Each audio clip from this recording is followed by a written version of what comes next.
This channel does not promote any violent, harmful, or illegal activities. All content provided by this channel is meant for an educational purpose only. Top quality और consistent performance के लिए सिर्फ silver pump नाम याद रखना। তৃণমূলের mega বৈঠকের আগে social media ইঙ্গিতপূর্ণ post Abhishek Bandyopadhyay ইনস্টাগ্রামে অভিষেক নিয়ে ছবি পোস্ট করে লিখেছেন, যে লড়াইয়ের ইচ্ছা রাখবে তাকে প্রথমে দাম হিসেব করে নিতে হবে। বৃহস্পতিবার নেতাজি ইন্ডোরে দলীয় সভার আগে বার্তা তৃণমূলের সর্বভারতীয় সাধারণ সম্পাদকের। কাকে বা কাদের বার্তা দিলেন অভিষেক? বিরোধী বিজেপিকে নাকি দলেই বিরোধী গোষ্ঠীকে ঘুরিয়ে বার্তা দিলেন অভিষেক বন্দ্যোপাধ্যায়? এই প্রশ্ন উঠছে। অভিষেক বন্দ্যোপাধ্যায় ইনস্টাগ্রাম পোস্ট এবং সেই পোস্টকে কেন্দ্র করে জল্পনা চরমে। ইনস্টাগ্রাম পোস্টে অভিষেক নিজের একটি ছবি পোস্ট করে লিখেছেন, যে লড়াইয়ের ইচ্ছে রাখবে তাকে প্রথমে দাম হিসেব করে নিতে হবে। বৃহস্পতিবার নেতাজি ইন্ডোরে দলীয় সভার আগে এমনই বার্তা তৃণমূলের সর্বভারতীয় সাধারণ সম্পাদকের। কাকে বার্তা দিলেন অভিষেক? এই প্রশ্ন ঘুরপাক খাচ্ছে রাজনৈতিক মহলে।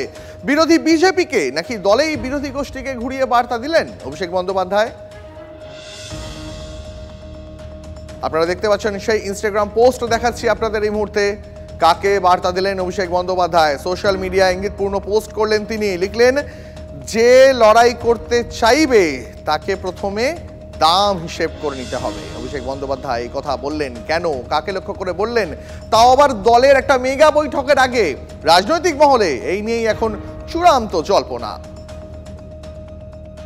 অভিষেক বন্দ্যোপাধ্যায় এই বার্তা কাকে দিলেন? বিরোধীদের, বিজেপিকে নাকি দলেই বিরোধী গোষ্ঠীকে ঘুরিয়ে বার্তা দিলেন অভিষেক বন্দ্যোপাধ্যায়? উঠছে এই প্রশ্ন। আপনারা দেখতে পাচ্ছেন সেই ইনস্টাগ্রাম পোস্ট, যে ইনস্টাগ্রাম পোস্টকে কেন্দ্র করে এই মুহূর্তে রাজনৈতিক মহলে চূড়ান্ত জল্পনা। সোশ্যাল মিডিয়ায় ইঙ্গিতপূর্ণ পোস্ট অভিষেক বন্দ্যোপাধ্যায়। ইনস্টাগ্রামে অভিষেক বন্দ্যোপাধ্যায় নিজের ছবি পোস্ট করে লিখেছেন, যে লড়াইয়ের ইচ্ছে রাখবে তাকে প্রথমে দাম হিসেব করে নিতে হবে। কেন এই পোস্ট করলেন অভিষেক জানবো। আমাদের সঙ্গে আমাদের সহকর্মী সৌরভ রয়েছেন এই মুহূর্তে। সৌরভ, কাকে বার্তা দিলেন অভিষেক বন্দ্যোপাধ্যায়? নিঃসন্দেহে অনেক দিন পর কিন্তু একটা খুব তাৎপর্যপূর্ণ বার্তা অভিষেক বন্দ্যোপাধ্যায়ের তরফে পাওয়া গেল।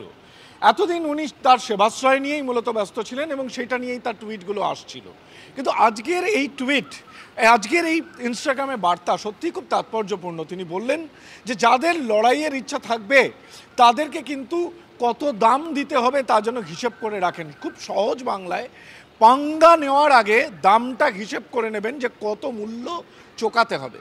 প্রশ্নটা হচ্ছে, এই বার্তাটা কি তিনি বিজেপিকে দিলেন, অন্যান্য বিরোধী দলকে দিলেন?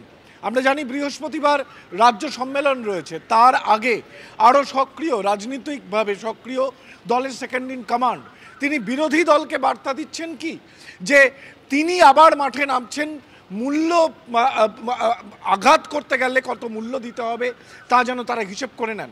ওয়াকিবহাল মহল বলছে যে বিরোধী দল শুধু না, দলের অন্দরে প্রবীণ এবং একটা নির্দিষ্ট সংখ্যক নেতারা যারা অভিষেক বন্দ্যোপাধ্যায়ের জয়ধ্বনি করছেন, ইদানিং তারা একটুখানি তাদের রাজনৈতিক অবস্থান পরিবর্তন করেছেন।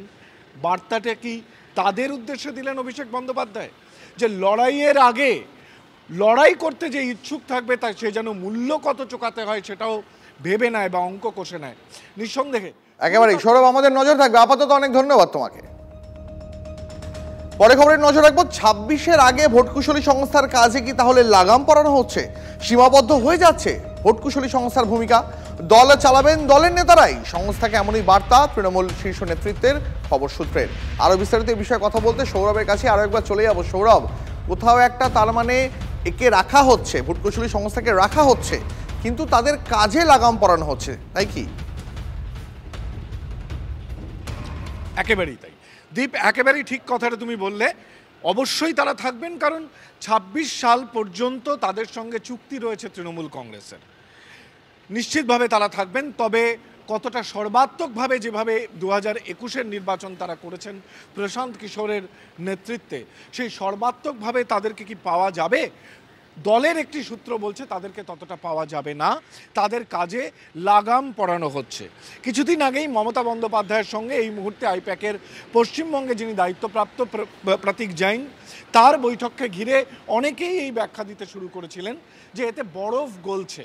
বরফ হয়তো খানিকটা গলছে বা আইপ্যাককে আবারও নির্বাচনের আগে সক্রিয় ভূমিকায় আমরা দেখতে পাবো, কিন্তু সর্বাত্মক ভূমিকায় দেখা যাবে না এমনটাই দলীয় সূত্রে খবর। কি ভূমিকায় দেখা যাবে? দল নির্দিষ্ট করে দেওয়া সমীক্ষা, দল নির্দিষ্ট করে দেওয়া অ্যাসাইনমেন্ট। বুঝতে পেরেছি সোনা, বুঝতে পেরেছি। আপাতত অনেক ধন্যবাদ তোমাকে, পরবর্তীতে আবার এই নিয়ে কথা হবে। মত্ত যুবকদের হাত থেকে বাঁচতে গিয়ে প্রাণ গেল তরুণীর। পানাগড়ের কাছে দুর্ঘটনায় মৃত্যু হলো ইভেন্ট ম্যানেজমেন্ট সংস্থার এক আধিকারিকের। কথা বলবো এই নিয়ে, আমাদের সঙ্গে এই মুহূর্তে হীরক রয়েছেন একদম দুর্ঘটনাস্থল থেকে। হীরক, যেমনটা তুমি একটু আগে জানাচ্ছিলে, পুলিশ ঘটনাস্থলে পৌঁছে গোটা ঘটনার পুনর্নির্মাণ করছে। পুলিশ এই মুহূর্তে কি করছে, পুলিশ কি জানালো এখনো পর্যন্ত, আরো একবার জানতে চাইবো।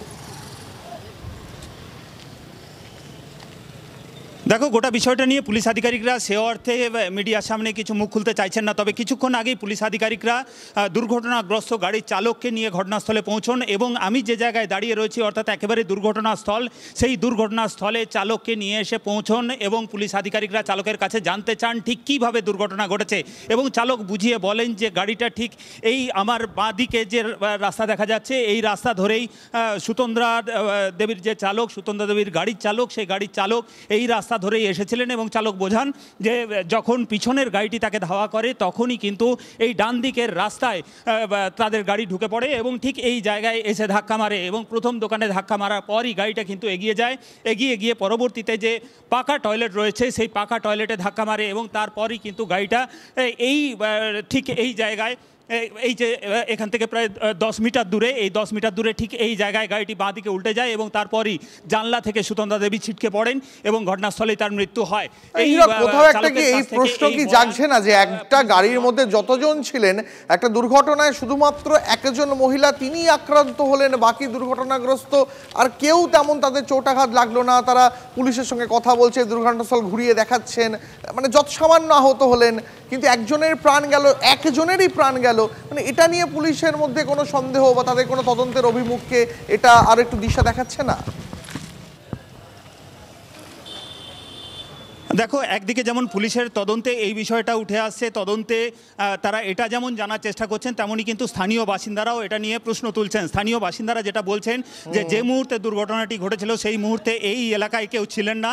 স্বাভাবিকভাবে এক্স্যাক্টলি কী ঘটনা ঘটেছিল, কিভাবে দুর্ঘটনা ঘটেছিল সেই বিষয়টা একেবারে নিজের চোখে দেখেছেন এমন কাউকে পাওয়া যাচ্ছে না। সেই সময় এই এলাকা ফাঁকা ছিল এবং কোনো মানুষ সেখানে উপস্থিত ছিলেন না, অন্তত তেমনটাই বলছেন।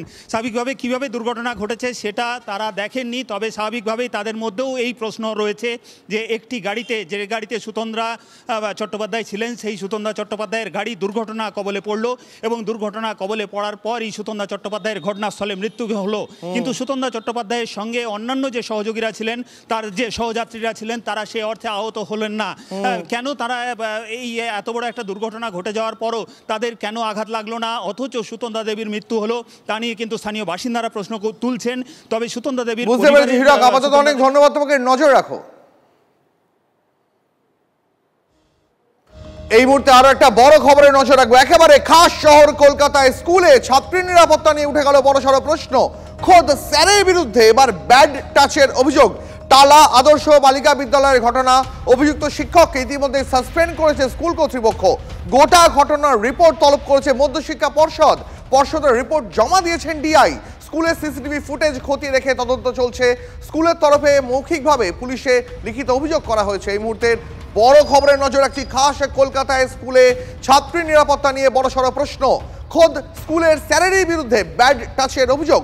টালা আদর্শ বালিকা বিদ্যালয়ের ঘটনা, অভিযুক্ত শিক্ষককে ইতিমধ্যে সাসপেন্ড করেছে স্কুল কর্তৃপক্ষ। গোটা ঘটনার রিপোর্ট তলব করেছে মধ্যশিক্ষা পর্ষদ। পর্ষদের রিপোর্ট জমা দিয়েছেন ডিআই। স্কুলের সিসিটিভি ফুটেজ খতিয়ে দেখে তদন্ত চলছে।